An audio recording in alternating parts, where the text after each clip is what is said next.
দ্বিতীয় বর্ষে computer programming সম্পর্কে একটু ক্লাস নেওয়ার চেষ্টা করব। আশা করি তোমাদের ভালো লাগবে। দ্বিতীয় বর্ষের ক্লাস আমাদের অনেক আগে শুরু হয়েছে এবং ক্লাসের আমরা মাঝামাঝি অবস্থায় অবস্থান করছি।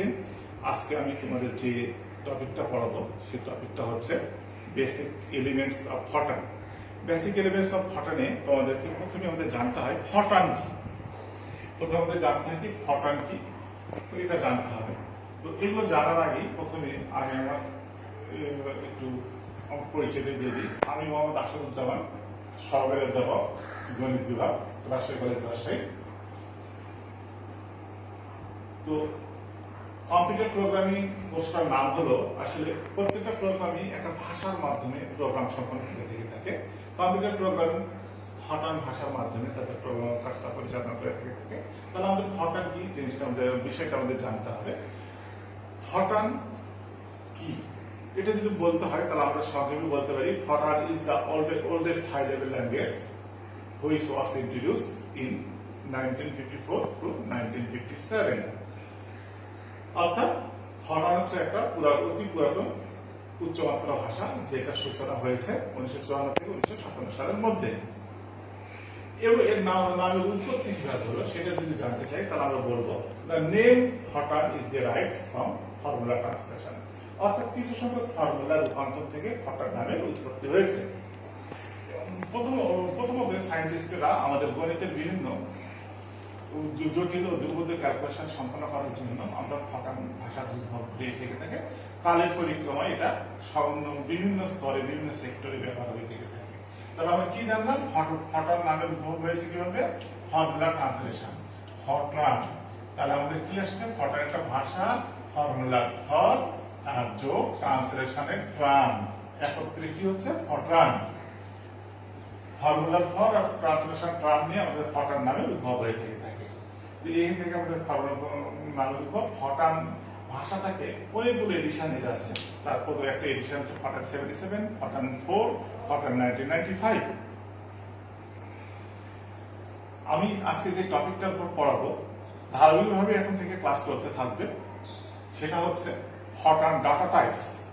ফটান ডাটা টাইপস কয় ধরনের? ফটান ডাটা টাইপস দুই ধরনের। একটা ভাগ হচ্ছে কনস্ট্যান্টস, আরেকটা ভাগ হচ্ছে ভ্যারিয়েবলস। কনস্ট্যান্টস, তাহলে ফটান ডাটা টাইপ কয় ভাগে বিভক্ত? ফটান ডাটা টাইপ দুই ভাগে ডাটা টাইপস। এটাকে দুই ভাগে ভাগ করা যায়। একটা ভাগের নাম কনস্ট্যান্টস, আরেকটা ভাগের নাম ভ্যারিয়েবলস।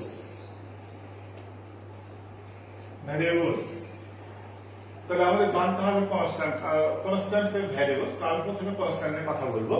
কনস্ট্যান্ট কি বা কনস্ট্যান্ট কাকে বলা হয়, এবং সেটা ফটান ল্যাঙ্গুয়েজে। ফটান প্রোগ্রাম লেখার সময় যে সকল রাশির মান পরিবর্তন হয় না সে সকল রাশিকে বলা হয় ধ্রুব রাশি বা কনস্ট্যান্টস। যে কনস্ট্যান্টকে আমরা কাজের সুবিধার জন্য তিন ভাগে ভাগ করে থেকে থাকি। একটা ভাগের নাম হচ্ছে নিউমেরিক কনস্ট্যান্ট, নিউমেরিক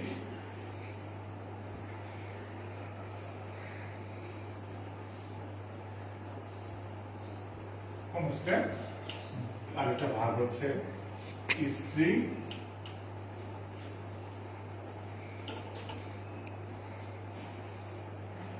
और ক্যারেক্টার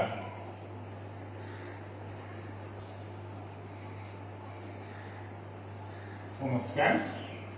তিন নম্বর ভাগটা হচ্ছে logical constant.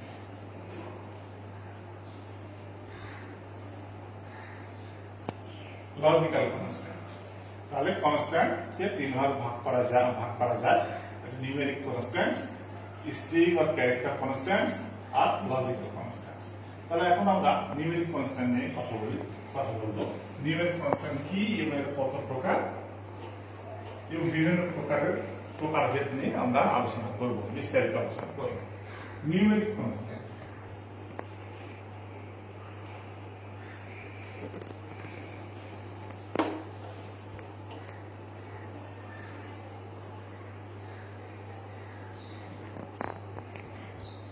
Numeric constant. Numeric constant অর্থাৎ বাংলাটা হচ্ছে সাংখ্যিক ধ্রুবক, অর্থাৎ যে কনস্ট্যান্টকে হটান প্রোগ্রামে যে সকল কনস্ট্যান্টকে সংখ্যার মাধ্যমে প্রকাশ করা হয়ে থাকে সেই সকল কনস্ট্যান্টকে নিউমেরিক কনস্ট্যান্ট বলা হয়। নিউমেরিক কনস্ট্যান্টে আমাদের কিছু যে সকল প্রতীক ব্যবহার করে থেকে থাকি, যেসব নিউমেরিক কনস্ট্যান্ট যার মাধ্যমে যেগুলোর মাধ্যমে প্রকাশ করা হয় সেগুলো হচ্ছে 0 to 9 plus or minus decimal point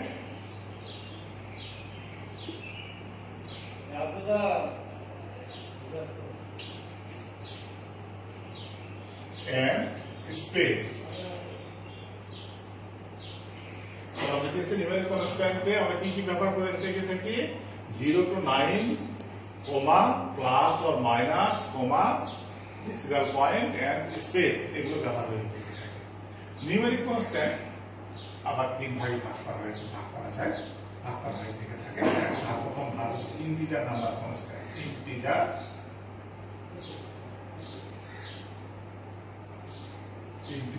number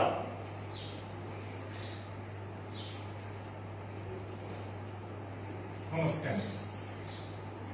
আরেকটি ভাগের নাম হচ্ছে রিয়াল নাম্বার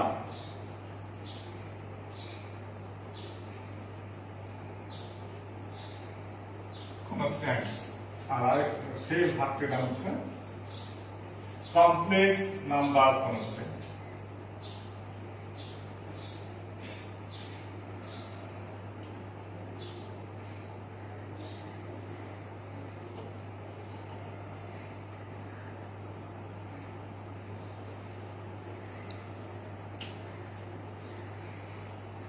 তাহলে কি ভাগ, কয়টা ভাগ হলো? ভাগগুলোর নাম হলো কি? নিউমেরিক কনস্ট্যান্টস এর ইন্টিজার নাম্বার কনস্ট্যান্টস, দ্বিতীয় নম্বর ভাগ হচ্ছে রিয়েল নাম্বার কনস্ট্যান্টস, তৃতীয় নাম্বার হচ্ছে complex number constants.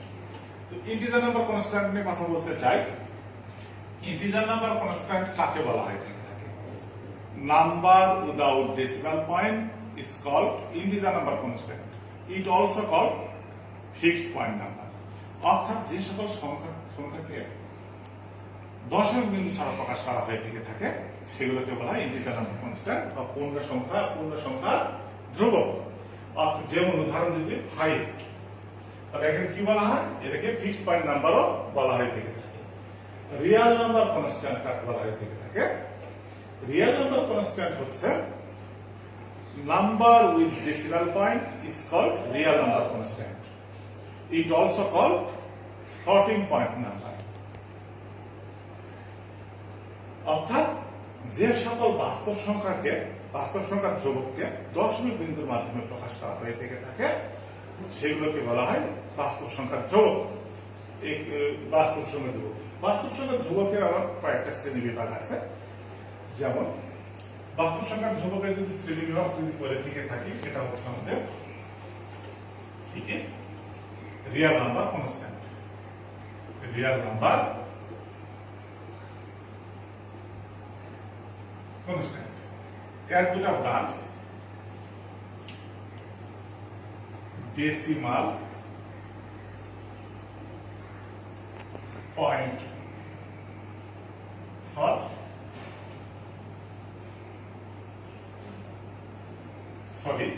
sorry real number constant দুটা ব্রাঞ্চ, সিঙ্গেল প্রিসিশন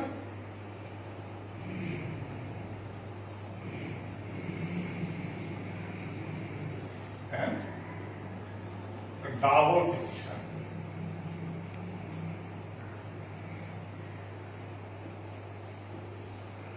আর কি বললাম? রিয়েল নাম্বার কনস্ট্যান্টকে দুই ভাগে বিভক্ত করা যায়, সিঙ্গেল প্রিসিশন আর ডাবল প্রিসিশন। সিঙ্গেল প্রিসিশনের আবার দুটো ব্রাঞ্চ আছে। একটা ব্রাঞ্চের নাম হচ্ছে ডেসিমাল পয়েন্ট ফর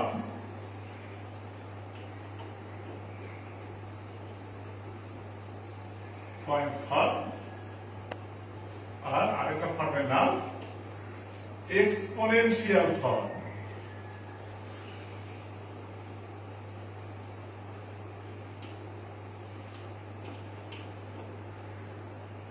আমি আবার একবার রিভিউ করছি।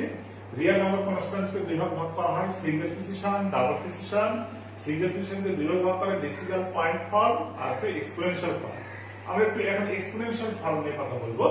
এক্সপোনেনশিয়াল ফর্ম হচ্ছে এটা একটা সূচকীয় আকার, যে বাস্তব সংখ্যার ধ্রুবকের দুটি অংশ থাকে বা দুটি অংশ থাকে, একটা ভগ্নাংশ থাকে, একটা সূচকীয় অংশ থাকে, এবং ভগ্নাংশের পরে দশমিকের পরে অবশ্যই অশূন্য সংখ্যা এবং দশমিকের পূর্বে একটি শূন্য থাকে।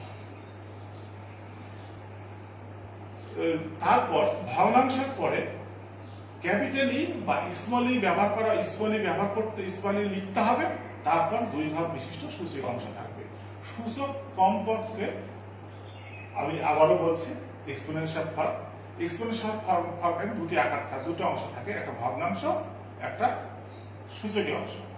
ভগ্নাংশের শুরুতে শূন্য থাকবে, তারপর দশমিক, তারপর অশূন্য সংখ্যা, এরপর ক্যাপিটাল ই অর স্মল ই, তারপর প্লাস অথবা মাইনাস, তারপর দুই ঘর বিশিষ্ট সূচকীয় অংশ। সূচক কমপক্ষে এক অঙ্ক থাকতেই হবে। সূচক এবং ভগ্নাংশ এর অঙ্ক কতটা হবে সেটা নির্ভর করবে কম্পিউটারের উপর। ধরা যাক একটা 32 বিট কম্পিউটারের ক্ষেত্রে ভগ্নাংশ সর্বোচ্চ আর 7 অঙ্ক পর্যন্ত হতে পারে, আর সূচক -38 থেকে +38 এর মধ্যে হতে হবে। +38 থেকে -38 থেকে টু +38, এই সূচকটা এর মধ্যেই থাকতে হবে আর কি। -38 থেকে +38 পর্যন্ত হতে পারবে আর কি। তাহলে আমরা যেটা বললাম তার যদি একটা গঠন আমরা দেখি এক্সপোনেনশিয়াল ফর্মের, তাহলে কি আসছে দেখা যাক। শূন্য দেওয়া হলো, এরপর 2 e প্লাস 03। আমরা এখানে লক্ষ্য করি, আমরা দেখতে পাচ্ছি, প্রথমে বলেছিলাম এটা কি হচ্ছে, এটা হচ্ছে ভগ্নাংশ, এটা হচ্ছে সূচকীয় অংশ। অর্থাৎ কি আসলো, প্রথমে আমি বলেছিলাম প্রথমে দশমিকের আগে একটা শূন্য থাকবে, দশমিকের পরে অশূন্য সংখ্যা থাকবে, তারপর ক্যাপিটাল ই অথবা স্মল ই, তারপরে থাকবে প্লাস অথবা মাইনাস, তারপর দুই ঘর বিশেষ সূচক অংশ। সূচকের মানটা হবে ব্যবধিটা হবে -38 থেকে +38 এর মধ্যে, এবং সেটা হয়েছে, এবং সূচক কমপক্ষে এক অঙ্কের হতেই হবে। আর এটা নির্ভর করবে একটা কম্পিউটার যদি 32 বিট হয় তাহলে এখানে ভগ্নাংশ সর্বোচ্চ 7 অঙ্ক হতে পারবে, সূচক -38 থেকে +38 এর মধ্যে হবে।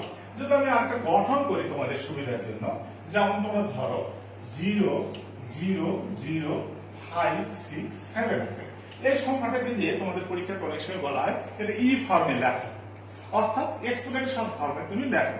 তাহলে তোমাকে কি লিখতে হবে? তাহলে প্রথমে তোমাদের কাজটা হবে কি, প্রথমে 0 5 6 7 গুণ 10 টু দি পাওয়ার -3, এই আকারে আমরা লিখতে পারি। তাহলে যদি লিখে থাকি, মনে করো তুমি প্রথমে ক্লাসটা করছো, তাহলে তাদের সুবিধার জন্য আমি কি বলছি, গুণ 10 টু দি পাওয়ার -03, কোনো মানে পরিবর্তন হয়নি। এখন আমরা কি লিখতে পারি, 0 প্লাস 5/7 ই, এখন -03। এখন তোমরা দেখো এই যে ভগ্নাংশের আগে তোমার প্লাস অথবা মাইনাস চিহ্ন থাকতে পারবে, প্লাস অথবা মাইনাস চিহ্ন হতে হবে আর কি। দশমিকের আগে যে শূন্য থাকবে, শূন্যের আগে প্লাস অথবা মাইনাস হবে। যদি কোনো চিহ্ন ব্যবহার করা না হয় তাহলে সেটা পজিটিভ হিসেবে আমরা ধরি, আর নেগেটিভ হলে অবশ্যই সেখানে আমাদেরকে মাইনাস চিহ্ন দিতে হবে। তারই ধারাবাহিকতায় দেখা যাচ্ছে যে এখানে কোনো চিহ্ন নাই, অর্থাৎ এটা কি বলা আছে, এটা ধনাত্মক। যদি ঋণাত্মক হতো তাহলে আমরা এখানে একটা চিহ্ন দিয়ে নিতাম, নেগেটিভ চিহ্ন দিতাম। তারপর দশমিক দিয়েছি, দশমিকের পরে তারপর শূন্য দিয়েছি, শূন্যের পর দশমিক, দশমিকের পরে ভগ্নাংশ ক্যাপিটাল ই, তারপর মাইনাস, তারপর দুই ঘর বিশিষ্ট সূচক অংশ। আমরা একটা এক্সপোনেনশিয়াল আকার ফর্মে আমরা লেখা শিখলাম, এবার আশা করি তোমরা এটা পারবা। এখন আমরা আসি ডাবল প্রিসিশনে। ডাবল প্রিসিশনও এটা একটা সূচকীয় আকার, যেটা এক্সপোনেনশিয়াল ফর্মের এর ব্যবধির বাইরে এর চেয়ে অতি ক্ষুদ্র বা এর চেয়ে অতি বৃহৎ হতে পারে, অর্থাৎ এর ব্যবধির ভিতরে ও বাইরে রেঞ্জ, অর্থাৎ কি হচ্ছে, এর চেয়ে অতি ক্ষুদ্র -38 থেকে +38 এর বাইরের রেঞ্জ নিয়ে আমরা এগুলো কথা বলবো। Double precision. আর এর রেঞ্জটা কত, ব্যবহার সূচকের রেঞ্জটা কত হবে, -38 থেকে +38 এর বাইরে, কিন্তু -308 থেকে +308 এর মধ্যে। যেমন এর যদি একটা উদাহরণ দিয়ে থেকে থাকি, এখানেও কি থাকবে, প্রথমে প্লাস অথবা মাইনাস চিহ্ন, যদি প্লাস চিহ্ন হয় তাহলে আমরা না দিলেও চলে, আর মাইনাস চিহ্ন হলে দিতে হবে। যেমন আমরা দিলাম 0 1 2 3 4 ক্যাপিটাল ডি, যেমন সেই এক্সপ্রেশন ফর্ম আমরা ই লিখছিলাম, এখানে ক্যাপিটাল ডি বা স্মল ডি, তারপর প্লাস অর মাইনাস, তারপর 3 ঘর বিশিষ্ট সূচকের অংশ।